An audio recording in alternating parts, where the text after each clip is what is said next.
F9. Op F9 heb ik net gedrukt en we starten de replay in 3, 2, 1, go! Ladies and gentlemen, welcome to this matchup. To the right we have kwaliteit representing his team. To the left, Startail Squirtle. Yes, and what a match we have today. It's a replay, but we have two big players too, which are competing to each other. Squirrel, of course, he's famous of other tournaments where he has reached the final. I think the most famous is the one with the GSL, but he lost to MVP, the best of 7 in a 4-3. It was a very exciting match.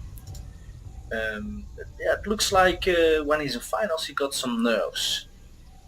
TJ, now he's Liquid TJ. He was from the Slayers clan, and Slayers is of course from Slayers Boxer, and that guy is the Michael Jordan of the StarCraft, as you guys all know, and TJ is the Emperor's disciple.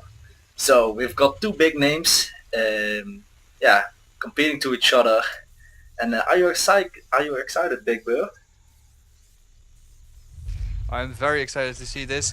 Of course, this is the Team League here, and we have the finals. This is a finals match between Incredible Miracle and kwaliteit, now of course part of the Liquid family, and very much so the ace of the team. And he's being brought out here quite early, as this is a best of 7. This is only the second game, and that does mean that if Liquid wants to have any chance in this matchup against Incredible Miracle, Liquid has to win here. They're one game behind already, and to come back from a 2-0 deficit when your ace is already out, well, that's just a tough challenge. What about this build from Squirrel? He's going Nexus first instead of Force Phase Expand. What's that about? Yeah, we do see that Squirtle taking a fast Nexus here. Of course, this is not that uncommon for Protoss to do.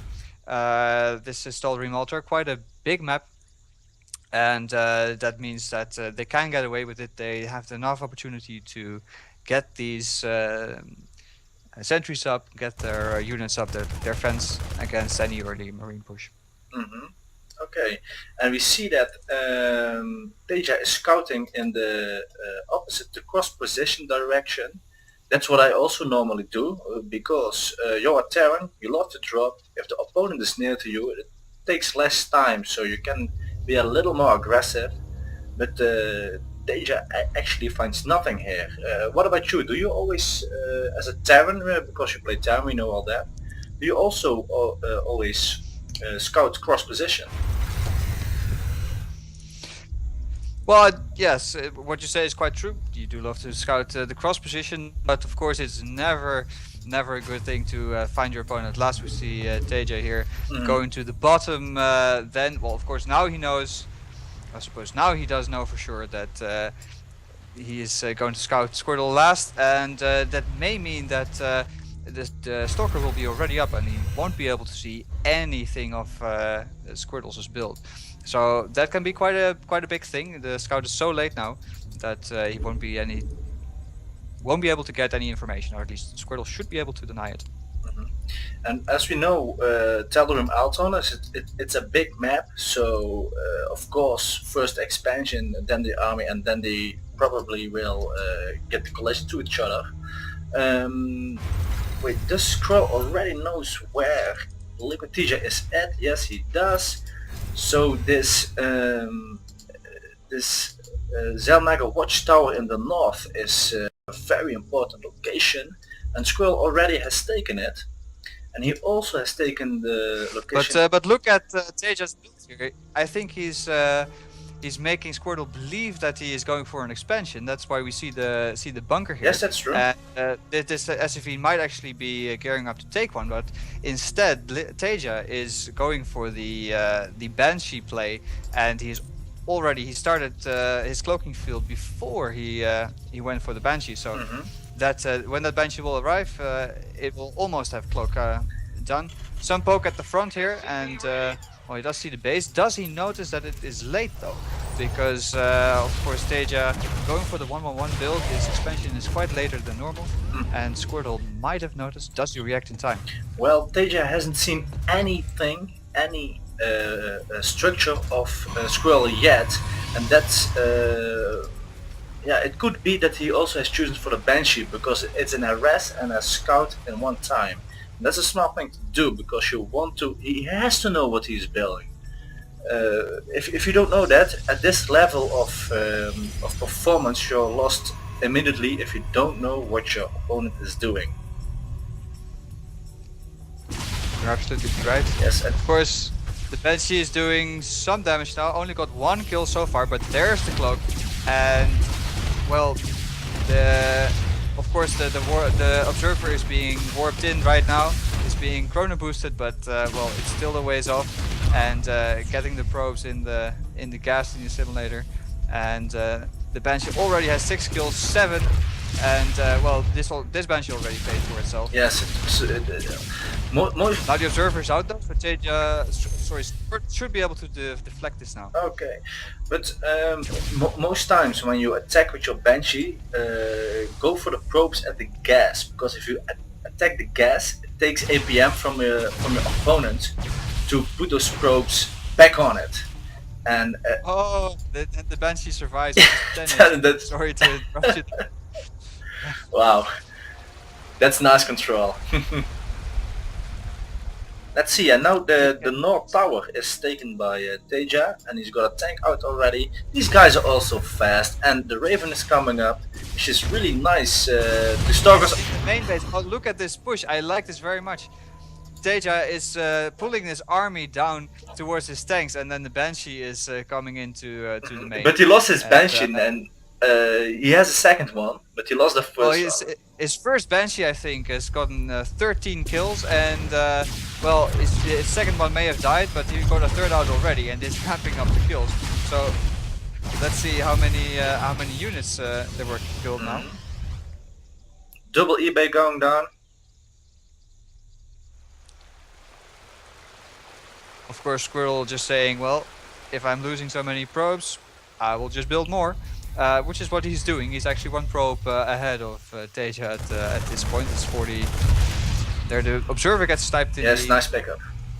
I mean, that's a nice pickup for him. But still, it's quite close economically speaking. The SV count 42 versus the probe count of 43 for Squirrel.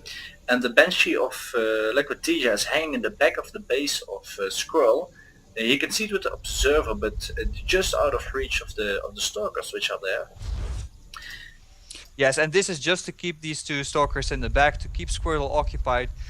That will not allow him to group his army, because when it is grouped, then of course Squirtle might make a push.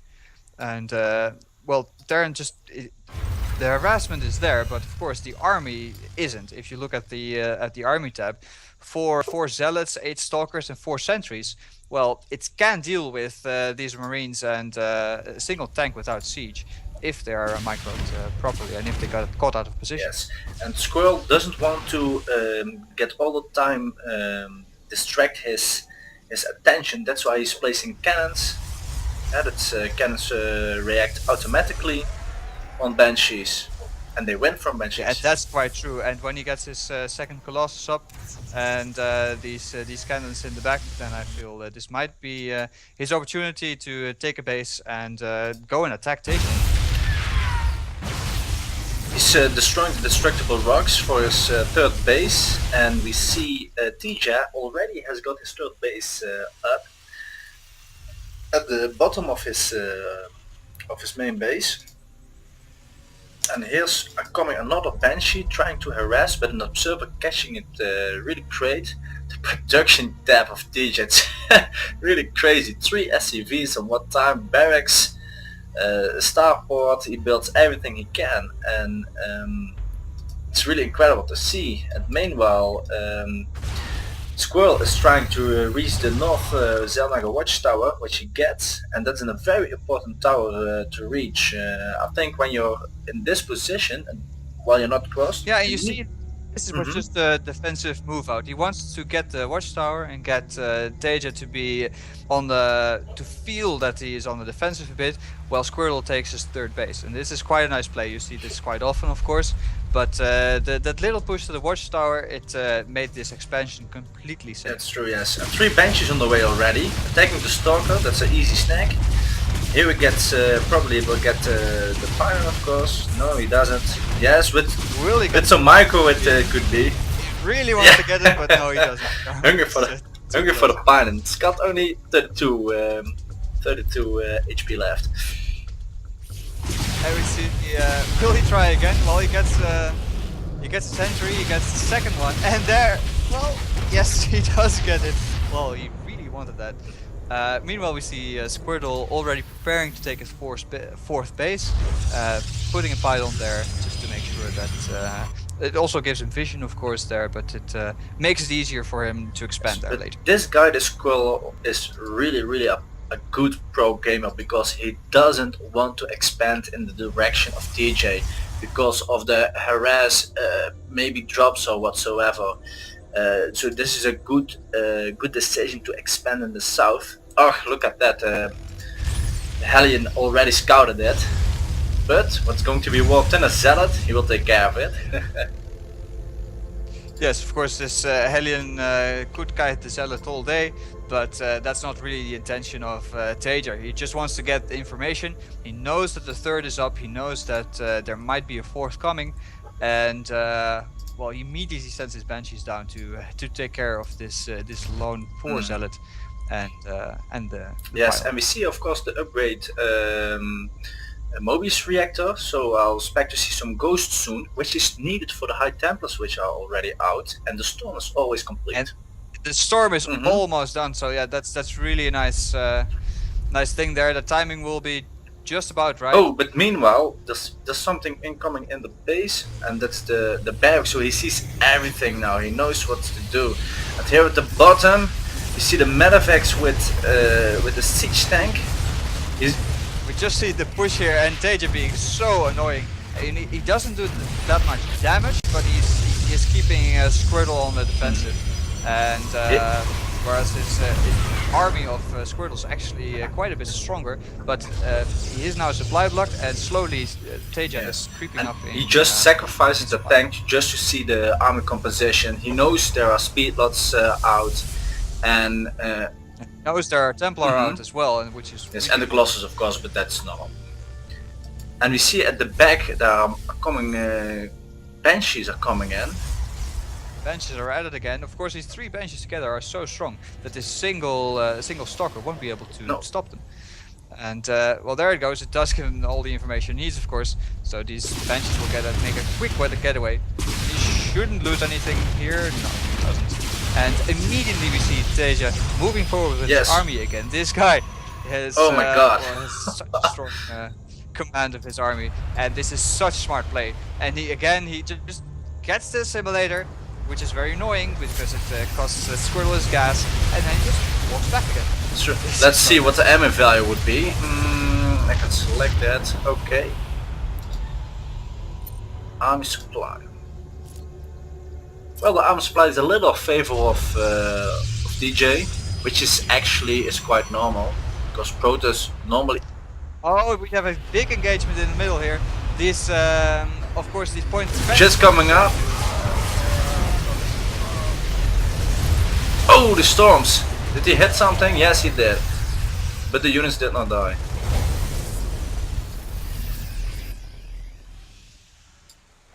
Yeah, that storm was quite nice, and when we see here, we see like a Christmas decoration of units, all in the yellow and red.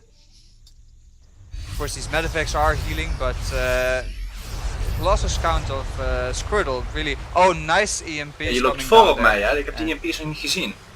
Ja, nu zie ik ze pas. Ja, dat weet ik niet. Wacht, ik spoel even snel door. Kun je je teller opnoemen waar je zit, alsjeblieft? Game teller? Nee, ik zeg gewoon welke teller je zit, dan skip ik daar. 19. Ja, dat is ik nou ook precies. Ik heb net even doorgespeeld, ik liep iets achter, ja. Ik dacht al, je had al dingen gezien. Yeah. Well, Teja tries to get that EMP off again. He needs so desperately. He needs to get the Archons Yes. especially, because without shields they're worth well, they're worth Archon nothing just basically. oh, Here in the back of the main we have of course the Banshees trying to harass again. A big engagement. oh, but the ghosts are just going to get taken out. It's very technical, and there's no detection in the army of Squirrel. Oh, and that it hurt Squirtle so much. And these ghosts, they just walk up. Can they get EMP? No, they don't have the energy for it. That would be so nice if they could EMP. Oh, but there they get toasted.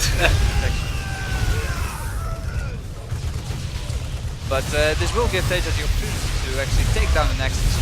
Gets the snipe and he moves out quickly again. But oh, maybe Squirtle can intercept him. This is so close. Yeah, it's gonna be. Because I think he gets it. I think he gets the fourth base. He will get the fourth base, but he will also lose his army. Yeah, it's hard to retreat because he can only retreat at the north, and now he doesn't. So can he survive this? Yes. And those zealots making a meatloaf out of those marines, which are already 3-3. They're making such, and this is terrible.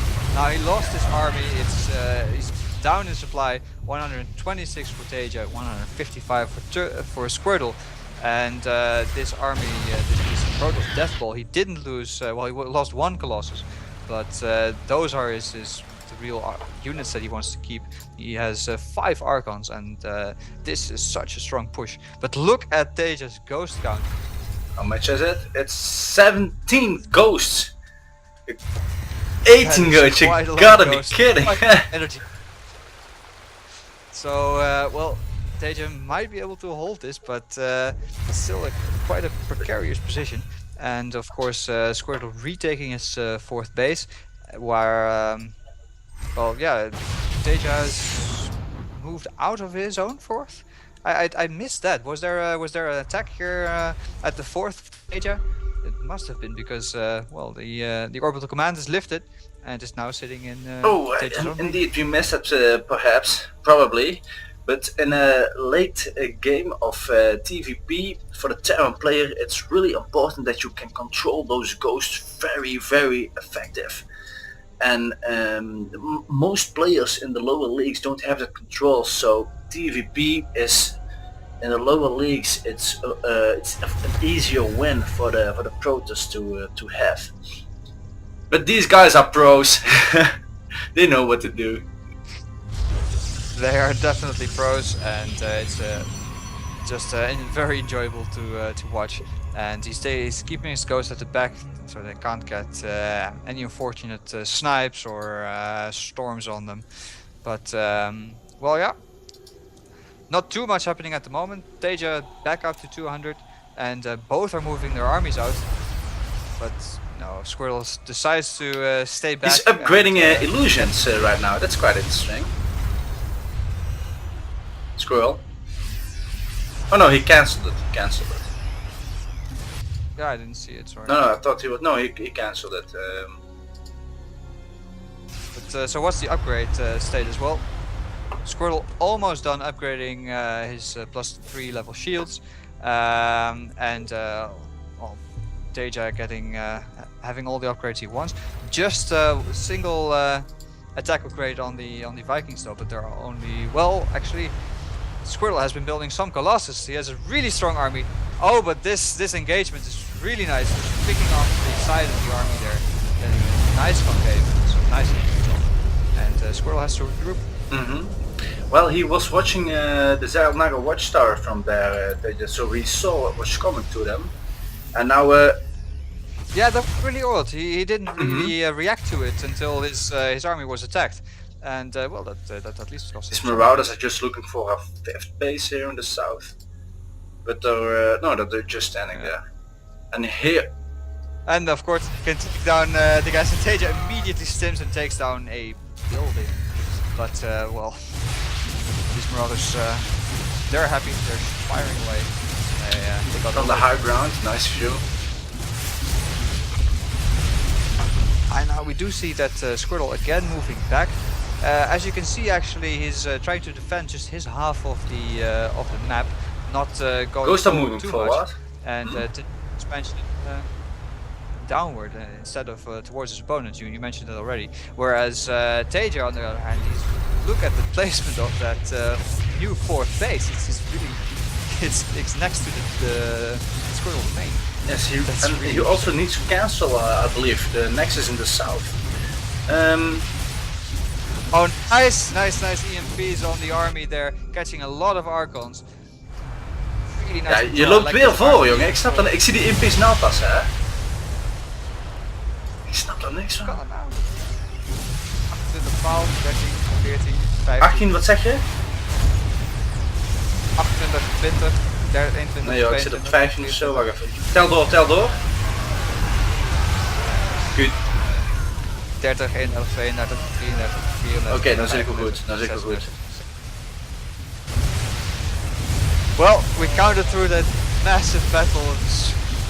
Quite well, it wasn't a close battle at all.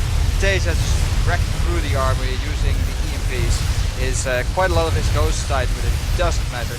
Fourth base is down, and now Squirtle down to just one mining base, and it will get. We have a big supply difference, and I soon suspect a GG. Yes, I think we will see a GG, and this is such a nice play from Teja. He had one really favorable army engagement, and those ghosts also know smelling the Archons to go. So, but what can you do about? Now it's 9 ghosts, but he had like 18. And he doesn't even let GG. There is it. Such a Oké, we sluiten af. 3, 2, 1, F9. Hup. Ik ben benieuwd.